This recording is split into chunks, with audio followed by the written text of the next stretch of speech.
Ladies and gentlemen, welcome back to another episode of Smoking Jazz Barbecue. Yeah. That sounds like a good idea. And guys, on today's episode, and I'm talking to the beginners again, this video is going to help you how to sear or get those grill or hash marks on that perfect steak. And guys, this is so simple to do that anybody can do it. And if you're an advanced griller and an advanced barbecue, this is not the video for you. No. But I'm using this perfect vessel right here, that Weber Genesis E325. This is a gas grill, but guys, you can use a charcoal grill. You can use anything you want. They even got those cast iron pans. They got those sear marks that are ingrained into the middle of the pan, so that way it can help you get those sear marks as well, guys. But on today's video, we're just going to use this gas grill right here to help me achieve and teach you how to do that perfect grill marks or hash marks on that perfect steak, guys. So take this journey with me because it's going to be so simple to do.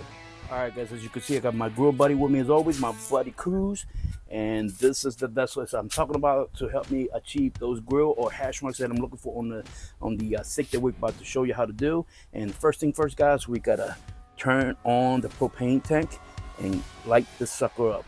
And we're gonna show you how to do it with an indirect cooking method, because we're gonna do it in a way where it's simple to do. And I'm gonna talk about how to do it in 3 different ways as well. Now that we turn on the propane tank gas, or the propane tank gas can go through the lines to get to the igniter so we can light this bad boy up, it's time to light this sucker up. So, as always, open the lid, and we're going to use the first 3 on the right side, which is the first 3 pilots. So let's light them up. You heard that, right? Oh, love that sound. So while we do that, is we're going to let this come up to temp. If you notice, I did not turn on this last burner, and the reason for that is because I'm trying to do the indirect cooking method to get to our steaks, to get to our perfect temperature where we can sear them. And then at that perfect temperature, we're going to be able to do the grill and hash marks that we're looking for. So we're going to get this to a temp of 250 degrees, and we're going to close this lid. And once I get to that 250 degree temperature, guys, I'm going to turn down the knob so I can maintain that 250 degree mark. All right, guys, we're at the 250 degree mark. As you can see at this point, I'm just going to let this rock and roll for a good 15 minutes so it can kill any bacteria that's in there. So guys, as you saw in the previous video clip, we talked about 3 different methods of how to get those perfect hash marks, those perfect grill marks on those steaks. But we got to talk about the main culprit here, which is the steaks itself. It's definitely different variation of steaks out there. You got your ribeyes, you got your New York strip, which I'm using today. You got your porterhouse, you got your Diamante steaks, and you got all kinds of steaks out there that you can buy from your local grocery stores. And you got the cowboy steaks that are literally the tomahawk steaks out there. And then you got the thin steaks that are usually quarter-inch steaks that are selling in the store right now, which I don't know why, but you know, either or, it depends on the stick they're using, that it's going to determine which method is best for you to use. And that's why we're talking about 3 different variations of how to use that, 3 different variations to cook that perfect steak for you, with along to get the results that you want with those hash marks or the grill marks, guys. So the first one we're going to talk about is the indirect cooking method. The indirect cooking method is going to be the best one for those who are in the beginning stage of how to cook and how to sear steak.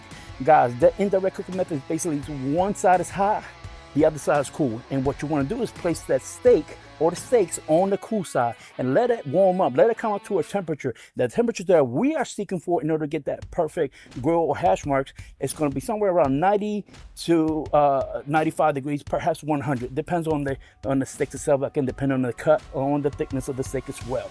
So once we get to that 90 to 100 temperature, we're going to pull them off, crank that temperature up, and then sear it on both sides, guys. Now, also, before we get to step number 2 or the second method, you can use any type of grills you like. You can use a gas grill, you can use a charcoal grill, you can use a pellet grill that has a sear option on it, or you can use a stove for that matter, but we'll talk about it in a little bit. The second method is called the direct sear. What that means is that you can use any cuts of steaks and sear it directly. Now, you can keep an eye on it, and there's going to be a time factor to play along with this. In order to get that perfect temperature you're looking for, and again, my perfect temperature is going to be somewhere around 115 to 120 for a perfect medium rare. But if you like it overdone, that's up to you. This is going to be your best friend, the thermometer. So make sure you have one of these handy.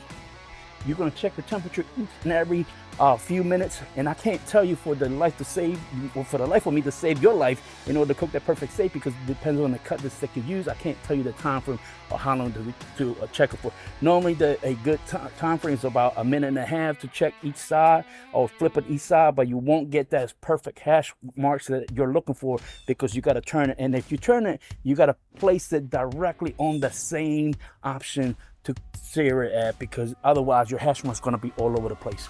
Now the third option, guys, which is if you don't have a grill, if you don't have a pellet smoker or a charcoal grill or whatever the case may be, you can use an induction stove. You get your cast iron pan that got the grill marks inside of it, inside the pan, and sear it in the same method. You got to crank it up all the way when it's getting screaming hot, then put your steaks on it. In the same method, you got to use your trusty thermometer to check the temperature to get to that perfect temperature that you're looking for your perfect steak, and you flip it on each side to get to that perfect grill hash mark that you're looking for. So those are the 3 methods that you can use in order to get the accomplishment results of a grill or sear mark that you're looking for in order to get that perfect beautiful steak for that presentation purposes, guys. So come on, we're going to take you to this journey, and let me show you how to do that real quick. All right, guys, so for today's lesson, we're going to use a New York strip in order to do what we got to do on the indirect cooking method to get those perfect grill marks and those perfect hash marks. So in today's season, we're going to use, Kinder's wood fire blend, guys. This is just a beautiful SPG that got a smoky taste to it, and I love it. Normally, I would use Montreal steak seasoning for my steaks, guys, but this right here, guys, this is amazing. So go get you some. It's available at your local supermarket or wherever you get your rubs from. Now, the thing that I'm going to use also today is going to be parquet in order to get that buttery effect. This is going to be my go-to. Let's get started. We're just going to spritz a little bit of parquet just to get a little bind going on with this beautiful, beautiful Kinder's SPG with a little bit of smoky taste, guys. And just season away, guys. Pat that in. Make sure you don't miss any corners, because every part of the steak is delicious. And we're going to flip it. Do the same thing.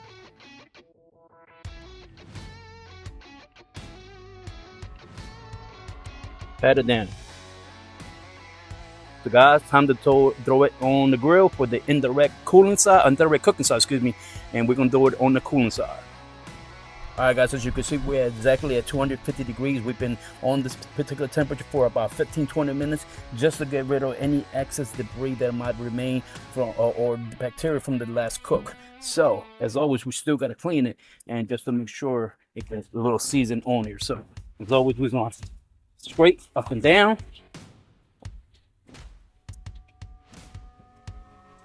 And we're going to tap. And the reason for tapping is because in case any bristles might, for some reason, fall into the grate and it's holding them for dear life, the tapping is going to get those bristles all the way down to the bottom of the grill. And as always, we're going to use a little bit of grill spray just to lubricate the grate. And we're going to place our ribeye, as you can see, right here on the cool side.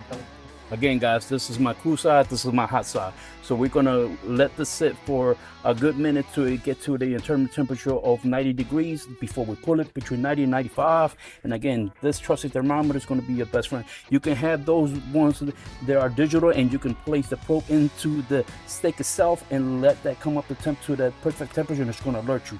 But meanwhile, I'm just gonna close the lid on this so I don't lose the heat, and let this baby go ahead and cook to the internal temperature of 90 degrees before we put it off and crank the temperatures up on this grill.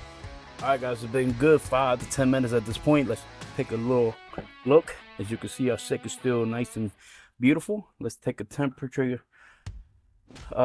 glance at it, and we're looking at 93 and climbing. So that's perfect. What we're gonna do now, guys, is take the steak off. As you can see, it's barely cooked, and that's good. Now we're going to crank the temperatures up. We're going to open the sear zone, and I'm just going to open all the burners and get this grill screaming hot in order for us to sear. And I'm gonna show you how to do that real quick. So guys, while my grill comes up to temp, which is gonna be that screaming hot temperature in order for me to get those perfect hash marks, those perfect grill marks, let's talk about that real quick. The trick and the tip is, in order to get those perfectly squares or those perfectly rectangle hash marks that you're looking for, guys, it's a very special trick. Now, you can do the diamond shape on this method as well, but we're gonna use the simple method of a clock. So you got a long arm and a short arm. So, but just pretend we're doing 12 to 6 and then 9 to 3. Those methods right there, the 9 to 3 and the 12 to 6 is going to get you that perfect square hash marks that you're looking for. And if you want to do it in diamond shape, you can do it on a 8 to 2 or vice versa, 5 to 11. And basically what that does is that gives you that a special shape. Basically it's on a 45-degree angle to get you that diamond shape hash marks or grill marks that you're looking for. And that's the method and the tip that you're going to use in order to get the perfect grill marks, the perfect hash marks that you're looking for on those beautiful steaks. Because presentation on food is everything, guys. I don't know if you can see this, guys, but there's plenty of smoke coming through. That means this bad boy is nice and hot. Look at that, guys. Wow. Now that's screaming hot. We're looking at 550 degrees. As you saw on the thermometer, now it's a little bit about 500 because we got the lid open. So what we're gonna do, guys, ooh, baby, and let that be fire. Now be careful when you do that, guys. Make sure you always have the grill tray away from the grill to do that. And again, we're gonna use the 12 to 6 and 9 to 3 clock method in order to get those perfect hash marks. So what we're gonna do is place it right here. Then we're gonna time it for 1.5 minutes. All right, guys, it's been 1.5 minutes. As you can see, we got one side. Now, here comes the 3 or 9 to 3. Now this time, we're gonna do it only for about 1 minute. All right, guys, it's been exactly 1 minute. Let the smoke clear out, and let's take a gander. There we go, guys. As you can see, this is what we're after. Then we place it back on the other side. Set it up. And let it go for 1.5 minutes on the other side and repeat the process. All right, guys, it's been exactly another minute, and this is the results of a beautiful grilled hash marks. Again, the square kind. We're gonna take this, put back on the plate. Let that steak rest, guys. It's very important, at least 10 minutes. And meanwhile, while that's resting, we're gonna shut our burners off and take our time and grill and clean our grill up, guys. All right, guys, as you can see, my boy Cruz is with me right here at the bottom because he smelled that steak and he's ready to eat along with me. But before I get to the result, guys, I did forget to mention that I did move the steak that was cooking or searing on one side, and the opposite side of that grate where it was not cooking, I put the steak on the opposite side where I should say the dry side, and that way you get that maximum effect of that sear. I didn't show that on video and simply because I forgot, and I apologize. And on top of that, I did use the pear tongue to smash that steak down for the meat to adhere to the searing of those grates. So in order to get that perfect grill mark that we're looking for. But other than that, guys, this is my take on how to definitely sear and get those grill marks and those hash marks on that perfect steak that you're looking for. Again, presentation is everything. So it's been a good 10 minutes. As you can, I don't know how bad you can see this, guys, but you can see some juices running down, and this is the result of some perfect grill hash marks, guys. And hopefully you can see this real well. And man, I'm about to dive in real quick. So guys, if you found value in this video, please hit that like button, and if you are new to our channel, please hit that subscribe button as well, and comment down below and help the brothers and sisters who are watching the video. How do you sear your steak? And guys, don't forget to share this video with all your family and friends. And until the next time, guys, I'm looking forward to see you guys back on this channel once again. Until the next time, guys, peace.